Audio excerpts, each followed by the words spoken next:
Survival Food Forest video part 2. Our Food 401k orchard 2 of 1, 2, 3, 4.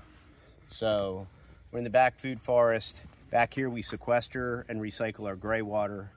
It automatically waters our trees. I'm going to show you lots of cool stuff. I didn't bring my shovel, but I brought my, okay, come on, follow me.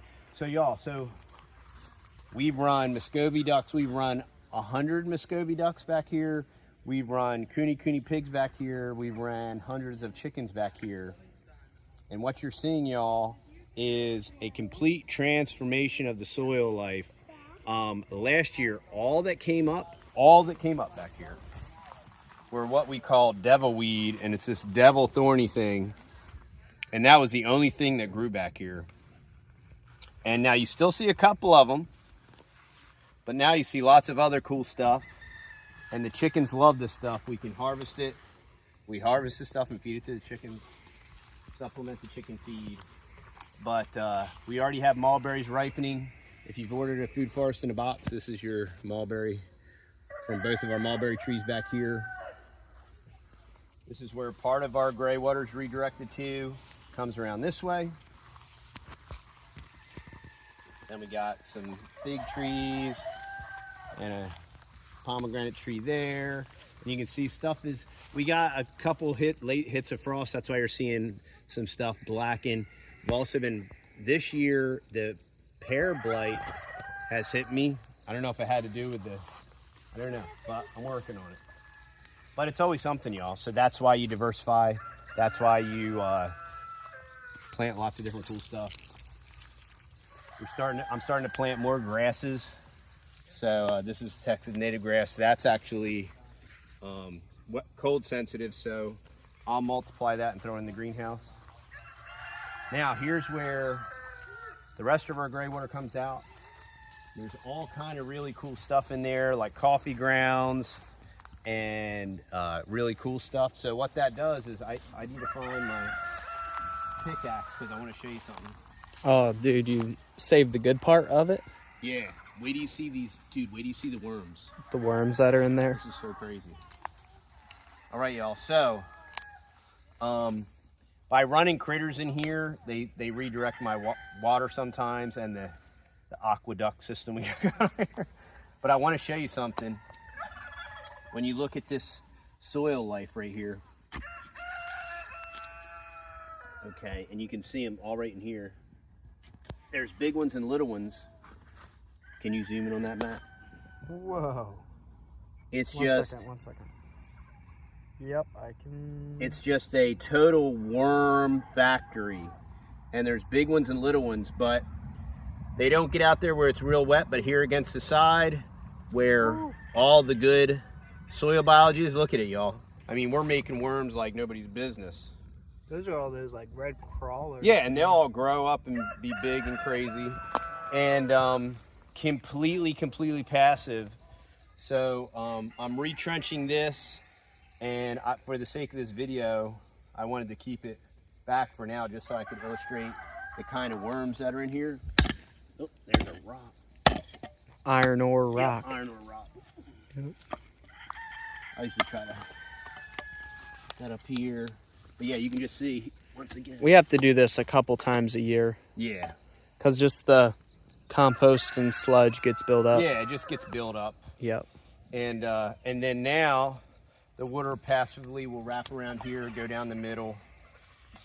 It'll feed all of our, the pear tree. We have all different kinds of elderberry up here, different figs. Now, here's what I wanted to show you again. Last year, okay, 2 experiments.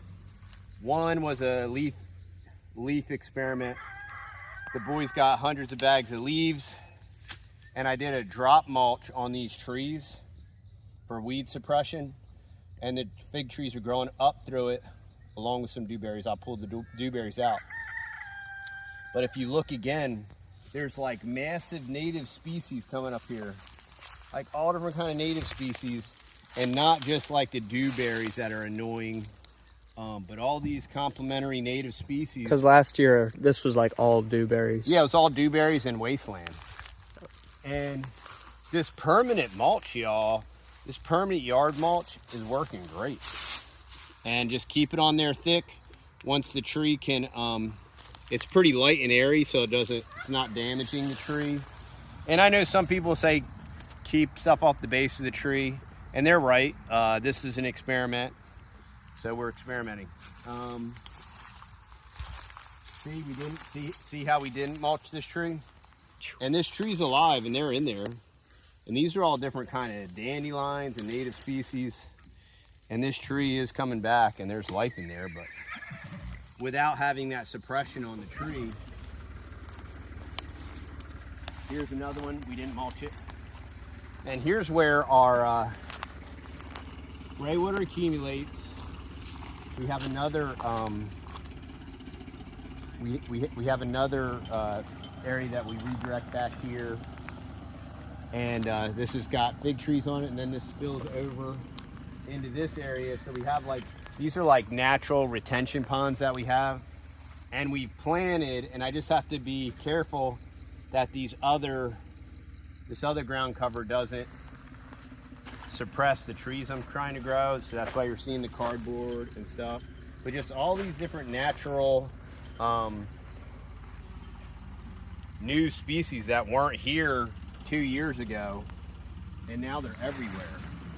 And then this will continue to be passively watered, and that's why everything looks so great. And it should stay green. And then just the other day I bought some purple essence passion fruit. So this is a cold hardy purple essence. I planted it back here so that it'll travel the fence. And I really want some passion fruit. It's supposed to be cold hardy. Got some more mulberry varieties back here. You can see the deep mulch method. There, and there. It's working really good. So once the trees really get rocking, I will pull that mulch back, you know. But I want the trees to get ahead of the ground cover first. And then the last but not least, I'm gonna take care of this side. So this is let's see, which Asian pear? This is a Shojoro Asian pear. And we planted this tree 2 months ago, and it already has set fruit. So people always say, you know, how fast will this thing set fruit? Now, will this fruit mature? We're gonna find out. I'm gonna pick this one off.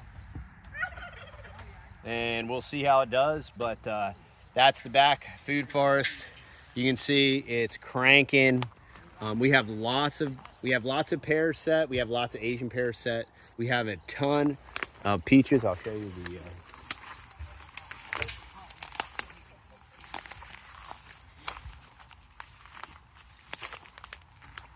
so if you got the food forest in the box, this is the white cling-free Texas peach.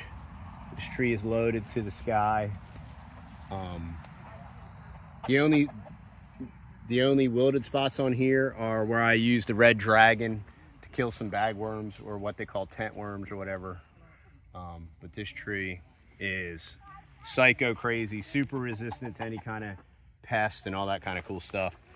But that is the back food forest, y'all, our food 401k. Thanks for watching.